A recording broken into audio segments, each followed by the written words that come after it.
नमस्ते, मैं ममता मिश्रा आज आपको कवि माखनलाल चतुर्वेदी द्वारा रचित कैदी और कोकिला कविता पढ़ाऊंगी, जिनका जन्म मध्य प्रदेश के होशंगाबाद जिले में सन 1889 में और देहांत 1968 में हुआ। इस कविता में कवि ने ब्रिटिश शासन द्वारा भारतीय स्वतंत्रता सेनानियों के साथ जेल में किए गए अत्याचार, अन्याय व दुर्व्यवहार का मार्मिक चित्रण प्रस्तुत किया है। बेटा, हमारे देश को आज़ादी यूं ही नहीं मिली है। इसे प्राप्त करने के लिए हमें बहुत बड़ा मूल्य चुकाना पड़ा है।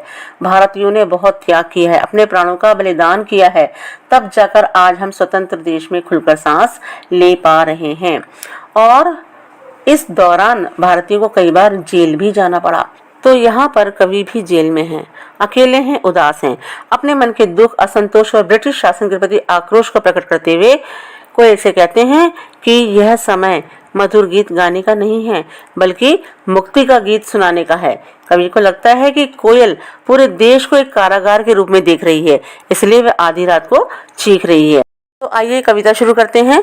क्या गाती हो, क्यों रह रह जाती हो, कोकिल बोलो तो। क्या लाती हो, संदेशा किसका है, कोकिल बोलो तो इन पंक्तियों में कवि आधी रात को कोयल के कूकने पर आश्चर्य व्यक्त करते हैं। कवि जेल में है तो एक कोयल को रात के समय गाते हुए सुनते हैं तो उनके मन में कई तरह के प्रश्न उठते हैं और वे कोयल से कहते हैं कि तुम क्या गाती हो और गाते गाते चुप क्यों हो जाती हो। हे कोयल बोलो तो सही, तुम क्रांतिकारी देशभक्तों को क्या संदेशा देना चाहती हो। हे कोयल बताओ तो सही। ऊंची काली दीवारों के घेरे में, डाकू चोरों बटमारों के डेरे में। बटमार कहा जाता है रास्ते में जो राहगीर होते हैं उनको लूटने वाले, यानी लुटेरों को। तो यहाँ पर कवि बता रहे हैं अपने और अन्य कैदियों के संबंध में। कोयल से कहते हैं कि हम सभी इस जेल की ऊंची ऊंची काली दीवारों के घेरे में बंद हैं, जहाँ पर डाकुओं को, चोरों को, लुटेरों को, यानी सामाजिक अपराध करने वालों को रखा जाता है और उन्हें भी उन्हीं के साथ में रहना पड़ रहा है, जहाँ पर उनका कोई सम्मान नहीं है। जीने को नहीं देते पेट भर खाना, मरने भी देते नहीं तड़प तड़प रह जाना। तो कवि बता रहे हैं कि उनके साथ में ऐसा अन्याय, ऐसा अत्याचार किया जाता है कि उन्हें ना तो पेट भर के भोजन देते हैं और ना ही उन्हें चैन से जीने देते हैं, ना मरने देते हैं। यहाँ पर भी उन्हें तड़प तड़प कर ही रहना पड़ता है। जीवन पर अब दिन रात खड़ा पहरा है, शासन है या तम का प्रभाव गहरा है। आगे बता रहे हैं अंग्रेज शासन की काली करतूतों को बताते हुए कहते हैं कि यहाँ ब्रिटिश शासन का हम पर रात दिन कड़ा पहरा रहता है। अंग्रेजी शासन का प्रभाव गहरे अंधकार के समान है। हिमकर निराश कर चला रात भी काली, इस समय कालीमा मई जगी क्यों आली। हिमकर चंद्रमा, कालीमा मई अंधकार से घिरी हुई, आली सखी। कवि कहते हैं कि हे कोयल, अब तो चंद्रमा भी अस्त हो गया है और हम निराश होकर इस काली रात में जी रहे हैं।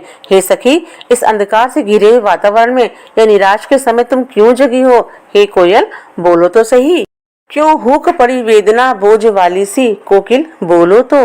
हुक पड़ना, दुखी होकर रोना, वेदना कष्ट, पीड़ा, दुख। तो इन पंक्तियों के माध्यम से कवि ने कोयल के स्वर में छिपे दर्द को बोझ के समान बताकर भारतीयों के दुख दर्द की ओर संकेत किया है।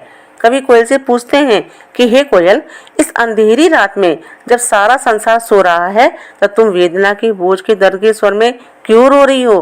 तुम्हारे कंठ से ऐसा दुखी स्वर क्यों निकल पड़ा है। हे कोयल बोलो तो सही। क्या लूटा मृदुल वैभव की रखवाली सी, कोयल बोलो तो। कवि कह रहे हैं कि तुम तो मधुर वैभव की रखवाली करने वाली हो, यानी कोयल अपने मधुर स्वर से जानी जाती है, जिसे सुनकर मन खुश हो जाता है। तो ऐसा क्या लुट गया है जो तुम कूक रही हो, यानी दुखी होकर रो पड़ी हो। क्या हुई बावली अर्धरात्रि को चीखी, कोकिल बोलो तो। बावली पागल, अर्धरात्रि आधी रात। तो कवि कोयल से कहते हैं कि हे कोयल, क्या तुम पगला गई हो जो आधी रात को चीख रही हो।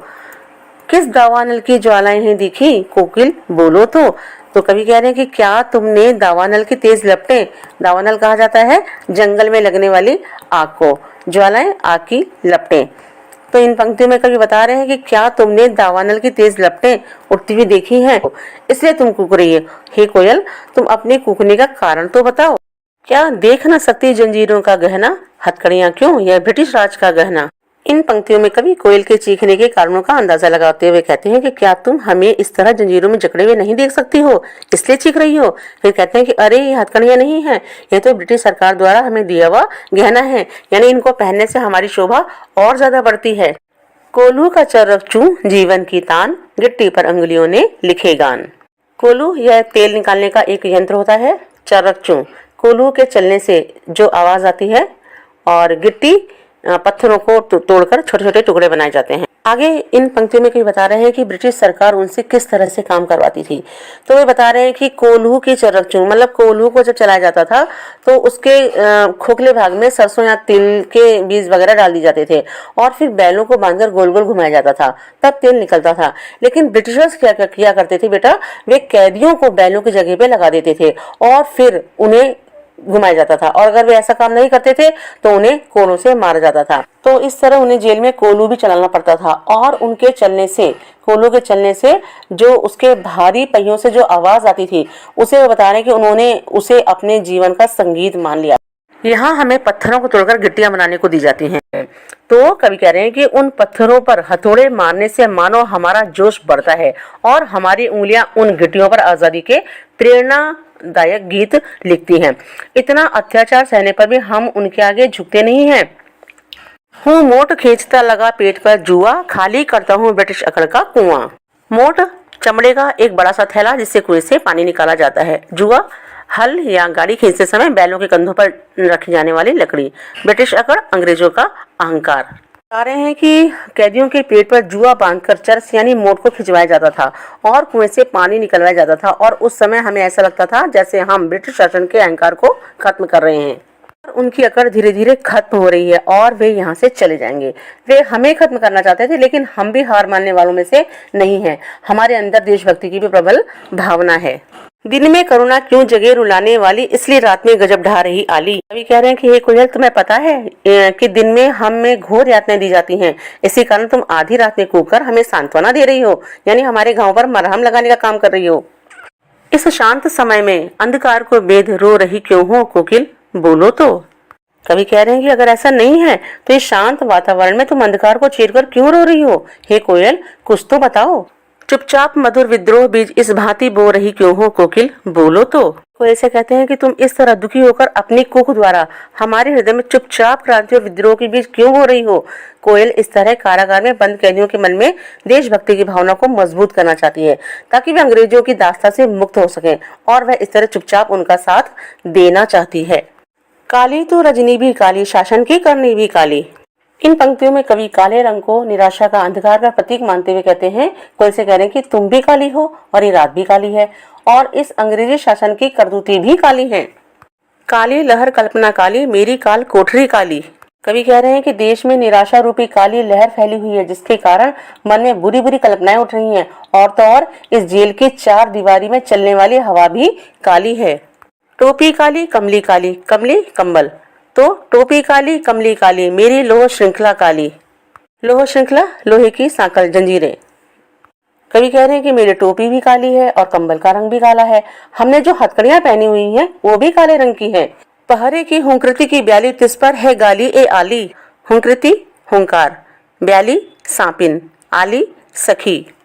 कवि बता रहे हैं कि इतना अन्याय और अत्याचार होने पर भी इस जेल के जो पहरेदार हैं, उनकी जो आवाज, उनकी जो हुंकार है, वो हमें सर्पिणी के समान लगती है, और वो हमें बात बात पर गालियां देते हैं, अपशब्द बोलते हैं। इस काले संकट सागर पर मरने की मदमाती कोकिल, बोलो तो। मदमाती मस्ती से भरी हुई। कवि कोयल को संबोधित करते हुए कहते हैं कि हे कोयल, इस समय अपार संकट सामने खड़ा है। इस संकट रूपी सागर में, संकट रूपी सागर यानी रूपक अलंकार यहाँ पर, इस संकट रूपी सागर में तुम मरने को क्यों तैयार दिखाई देती हो। अपने चमकीले गीतों को क्यों कर हो तैराती कोकिल, बोलो तो। तुम हम क्रांतिकारियों को मस्ती भरे गीत क्यों सुना रही हो। तुम चमकीले अर्थात उत्साह और साहस से भरे हुए गीतों को क्यों गा रही हो। तुम रात के समय कारागार के पास घूम घूम कर लोगों में जोश भरने का संचार क्यों कर रही हो। हे कोयल, बोलो तो सही। तुझे मिली हरियाली डाली, मुझे नसीबी कोठरी काली। कवि इन पंक्तियों में अपनी तुलना कोयल से करते हुए कहते हैं कि हे कोयल, देख, तुझे तो रहने के लिए हरी भरी डाल मिली हुई है, पर मेरे भाग्य में तो जेल की है काल कोठरी है। तेरा नभभर में संचार, मेरा 10 फुट का संसार। कवि कहते हैं कि तू स्वतंत्र है, पूरे आकाश में स्वच्छंद घूमती फिरती है, पर मेरी दुनिया तो है 10 फुट की छोटी सी कोठरी में सिमट कर रह गई। तेरे गीत कहाँ में वाह, रोना भी है मुझे गुनाह। तेरी मधुर वाणी को सुनकर लोग प्रसन्न होते हैं, प्रशंसा करते हैं, वाह वाह करते हैं, परंतु मेरे लिए भी रोना भी अपराध माना जाता है, गुनाह माना जाता है।